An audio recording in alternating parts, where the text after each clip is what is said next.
Hey everyone, is the BBC similar to the Catholic Church in how it handles misconduct? Over the years, we've seen high-profile figures within the BBC engage in bad behaviour or illegal activities, yet there often seems to be more focus on protecting the organisation's reputation rather than holding individuals accountable. Journalist Adam Bolton, who has previous experience working with commercial outlets like Sky News, recently clashed former BBC director Alan Yentob over how the BBC protected figures like Huw Edwards rather than addressing their actions.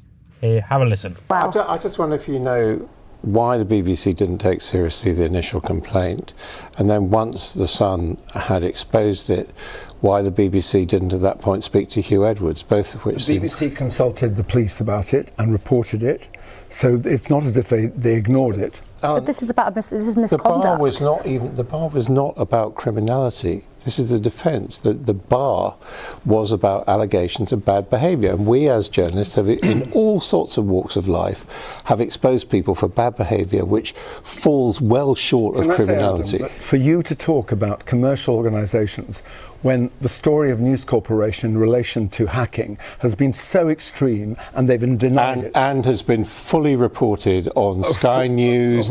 Only after a long time. No, at the time. I don't actually like this ahead differentiation of the BBC. Between the commercial organisations being... The point is, I think there is a structural fault with the BBC, which is when an allegation is made against individuals working for it, you take it as a corporate insult to the BBC, whereas I think in commercial organisations, they see it as a liability which they have to deal with, and that is the difference. I'm sorry, I don't agree. And I would say that the BBC recently, it's made two decisions with Jay Blaze and James, and they have taken swift action. And so maybe that's because they have learned. Yes, they have learned. Bolton points out that when allegations arise within the BBC, they're treated as an attack on the entire organisation rather than as an issue to be dealt with on an individual basis. He suggests that in commercial organisations, misconduct is viewed as a liability to be managed, not a threat to the brand. Yentob, however, disagreed and cited recent actions by the BBC as evidence of change. I think Adam Bolton does have a valid point. Historically, the BBC seems to have shielded individuals to protect its reputation, much like the Catholic Church has done. The organisation has often prioritised its image over addressing the misconduct of its members, focusing on damage control, accountability. And while there may be some changes now, it's crucial to recognise that protecting the institution doesn't overshadow the importance of justice for the victims involved. It's troubling, though, however, when it seems to be so little discussion about the victims of figures like Huw Edwards.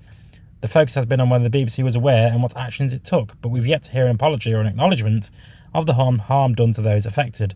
Bolton's point highlights that in the commercial sector there's typically swift action taken after wrongdoing, regardless of who's involved. In contrast, the BBC has historically been more concerned with preserving its own reputation, even if it meant allowing problematic individuals, Jimmy Savile, to remain unchecked. Hopefully this approach is changing and the BBC will prioritise transparency and accountability moving forward. Let me know what your thoughts are in the comments. And as always, I've been Jay from Just Jake. See you next time, folks.